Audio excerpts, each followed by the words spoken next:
né? Então, o pecado fez isso e nos colocou numa condição de mortos, né? Paulo fala que nós estávamos mortos em nossos delitos e pecados, e a palavra ali é de necros, né? A palavra de cadáver, de defunto, sem poder de ação nenhum. Mas, aí ele vem com a adversativa, mas ele nos deu vida. Ele nos deu vida. E agora, por nos ter dado vida, nós precisamos buscar conhecer qual é a vontade preceptiva de Deus, para que nós possamos, então, andar segundo essa vontade. Andar segundo essa vontade preceptiva de Deus. Então, conhecer a Deus, os preceitos de Deus, deve ser o maior objetivo de nossas vidas. Tá? E qual é a vontade de Deus? Nós vamos ver lá em Tessalonicenses, 1 Tessalonicenses 4:3, que é a nossa santificação. 1 Tessalonicenses 4:3 vai dizer que a vontade de Deus é que nós nos santifiquemos. Então, por isso, nossas mentes devem ser municiadas dos preceitos de Deus. Deve ser municiada dos preceitos de Deus, da vontade de Deus. O nosso conhecimento acerca das Escrituras sempre nos dará o suporte necessário quando estivermos em um conflito noético, ou um conflito moral. Quem é que vai nos ajudar quando nós estivermos em um conflito moral? As Escrituras. Mas se eu não leio as Escrituras, se eu não procuro entender as Escrituras, onde vai estar o meu suporte? No meu próprio desejo, na minha própria vontade. Qual é a chance que eu tenho de sucumbir ao pecado? Enorme. Por quê? Porque eu não conheço as Escrituras. E eu costumo dizer que, eu já disse aqui, que como igreja, a Escola Bíblica Dominical, para mim, é a maior academia de teologia onde você pode aprender, você pode perguntar, onde nós podemos aqui compartilhar a palavra de Deus. Então, quando alguns membros da nossa igreja deixam de ver a Escola Bíblica Dominical, ele está deixando de alimentar a sua mente com a palavra de Deus. E aí, na hora do conflito noético ou do conflito moral, a chance de ele sucumbir é muito grande, né? É muito grande.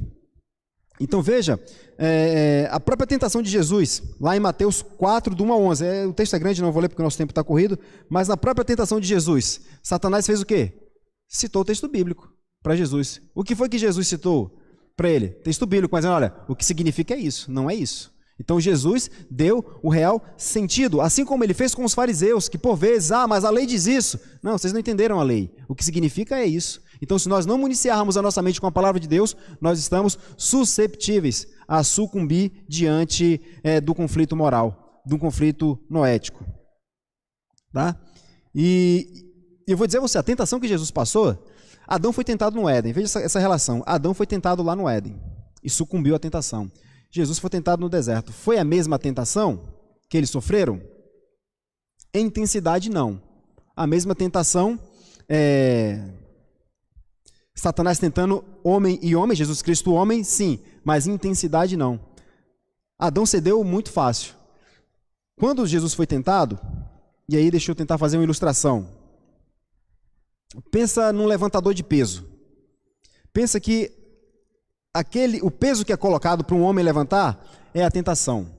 Aí Adão foi colocado 10 quilos para ele levantou 20 quilos, ele começou a tremer, 30 quilos não aguentou, cedeu. Jesus Cristo foi colocado 100, foi colocado 200, 300, 1000 quilos e ele nem tremia. Então a tentação que Jesus sofreu foi de muito mais intensidade do que a que Adão sofreu. E Adão sucumbiu facilmente, porque Adão não deu ouvidos à palavra de Deus. Adão não deu ouvidos à palavra de Deus. E Jesus Cristo, a palavra encarnada de Deus, conhecido da palavra, disse o que a palavra significava, o sentido real do texto. Então, quando nós lemos a Bíblia, não basta simplesmente eu li, e o meu entendimento é esse. Então, se eu entendi isso, está certo. Não. Você precisa ler à luz do que a Bíblia realmente diz, porque senão você vai correr um risco muito grande de criar um Deus que não existe. Tá? O próprio Jonas, quando estava na barriga do peixe, o que foi que ele fez? Desobedeceu a Deus, né? Deus decretou que ele fizesse algo, ele resolveu achar que podia não fazer aquilo que Deus havia decretado. Deus foi lá, beleza, colocar um peixe aí para te engolir. E o que foi que ele fez? Orou os Salmos. Ele orou o Salmo 6, verso 18, a Deus. E aí ele foi cuspido, foi lá e fez aquilo que Deus tinha ordenado para ele fazer. Vai lá e prega que tem gente que eu vou salvar lá em Nínive. Né? Então, quanto mais nós nos aplicarmos em conhecer os preceitos de Deus, mais força teremos para resistir à tentação de Satanás. Se nós não nos preocupamos em conhecer as verdades de Deus, em conhecer os preceitos de Deus, facilmente nós vamos nos sucumbir quando esse conflito moral chegar, porque ele vai chegar, tá? Então, precisamos entender que a desobediência a Deus provocou esse efeito noético do pecado e que por meio de Jesus Cristo nós somos ressuscitados e agora, sendo ressuscitados, nós devemos buscar saber qual é a vontade de Deus. E a vontade de Deus está na sua palavra, tá? Então, santificação não implica entender que Ele a determinou, né? Ao menos não nesse primeiro momento. O que eu quero dizer com isso? Veja, em algum momento, quando Jesus Cristo voltar, nós vamos nos tornar a imagem e semelhança de Cristo. Cristo cumpriu toda a lei, toda a vontade de Deus. Em algum momento nós vamos ser assim.